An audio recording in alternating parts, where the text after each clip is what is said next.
तर ठाकरेंच्या शिवसेनेला शिवाजी पार्कवर दसरा मेळाव्यासाठी परवानगी मिळाली आहे। 2 ऑक्टोबरला शिवाजी पार्कवरती ठाकरेंचा आवाज घुमणार आहे। त्यामुळे ठाकरेंच्या मेळाव्यासाठी शिवाजी पार्कवर राज्यभरातनं शिवसैनिक येणार आहेत। तसंच मेळाव्यानंतर लगेचच महापालिका निवडणुकांची घोषणाही होण्याची शक्यता आहे। तर दुसरीकडे शिंदेंच्या शिवसेनेचा दसरा मेळावा आझाद मैदानावरती होणार आहे।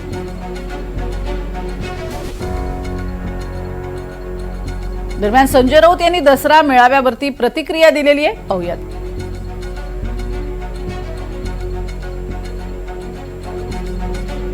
राजकारणातल्या वेगवान घडामोडी त्याला म्हणतात वेगवान घडामोडी। ओके अशा वेगवान घडामोडी घडत असताना मध्ये कुटुंब असतं, ओके नाती असतात, ती सुद्धा सांभाळायची असतात। त्यानुसार आज कौटुंबिक नात्यानं माननीय शिवसेना पक्षप्रमुख हे राज ठाकरे यांच्या निवासस्थानी जाऊन राज ठाकरे साहेबांच्या आई म्हणजे मावशी कुंदा मावशींना भेटले। खूप वेळ मी तिथे होतो ना, मला माहिती आहे।